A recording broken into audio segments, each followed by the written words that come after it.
ఈ యొక్క ఆవిర్భావ వేడుకల సందర్భంలో సోనియా గాంధీ రావట్లేదని ఒక వార్త వస్తుంది.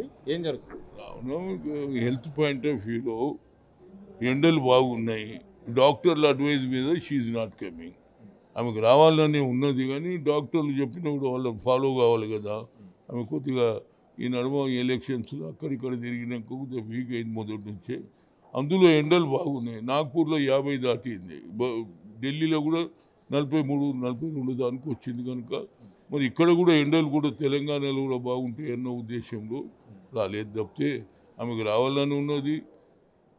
తుక్కుగూడలో 6 డిక్లరేషన్లు వచ్చింది. అదేవిధంగా ఎల్బీ స్టేడియంలో తెలంగాణ ముఖ్యమంత్రి ఓటు తీసుకునేటప్పుడు వచ్చి 6 డిక్లరేషన్ అమలు చేయాలని కూడా చెప్పింది. కాబట్టి దానికి పెద్ద ఆమె వస్తే బాగుంటుంటే ఇచ్చిన తెలంగాణ ఫస్ట్ కానీ health point of view doctor advise మీద రాలేదనేదే నా ఉద్దేశం. సో తెలంగాణ ఏర్పాటులో మా భాగస్వామ్యం కూడా ఉందని బీజేపీ అంటుంది. కానీ మాకు ఆవిర్భావ వేడుకలకు ఆహ్వానం ప్రభుత్వం అందజేయాలని చెప్తుంది. ఉన్నది కానీ ఆయన తర్వాత ప్రధానమంత్రి ఏమన్నాడు?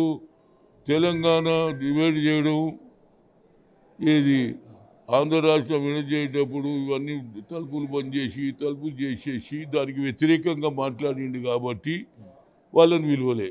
ఎవరైతే తెలంగాణకు సపోర్ట్ చేసిన వాళ్ళు అందరిని పిలిచినాం. సిపిఐ పిలిచినాం, సిపిఎం పిలిచినాం, అందరినీ పిలిచినాం. వాళ్ళు ప్రధానమంత్రి దీనికి వ్యతిరేకంగా మాట్లాడిండు. ఒక పక్క సుష్మా స్వరాజ్ అన్నది ఆమె పెద్దమ్మ, సోనియమ్మ నేను చిన్నమ్మ అన్నది. అలాంటి వాళ్ళ పార్టీ తీర్మానాలకే ప్రధానమంత్రి వ్యతిరేకంగా చేసిండు. కాబట్టి పిలవకపోవచ్చు రేవంత్ రెడ్డి అనేది నా ఉద్దేశం. సో తెలంగాణ లోగో విషయంలో మాత్రం మేము స్వాగతిస్తున్న మార్పు విషయంలో, కానీ చార్మినార్ను తీసేయాలి, కాకతీయ కళాతోరణాన్ని మాత్రం అలాగే ఉంచాలని ఇటు బీజేపీ అంటుంది. చార్మినార్ ఎందుకు తీయాలి? అది ఉంచాలి, ఇది తీయాలి అంటాడు. చార్మినార్ అంటేనే హైదరాబాద్ గుర్తు. అది ఉంచాలి, ఇది తీసేయాలి అనేది కూడా తప్పది. వాళ్ళ ఉద్దేశం రెండు మీద అబ్జెక్షన్ వచ్చింది. ఇక్కడ హైదరాబాద్ అంటే చార్మినార్ తోటి ఫేమస్.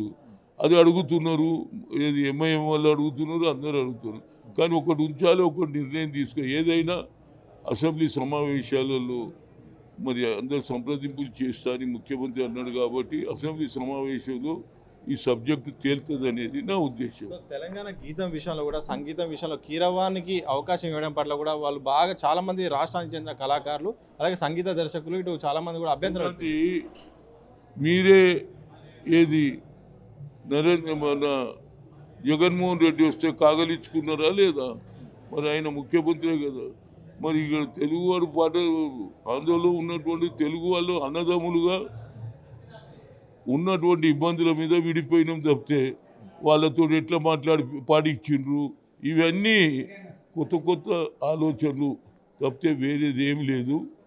ఏదైనా అసెంబ్లీలో తీర్మానం జరుగుతుంది, దాని ప్రకారంగా ముఖ్యమంత్రి నిర్ణయం తీసుకుంటాడు అనేది నా ఉద్దేశం.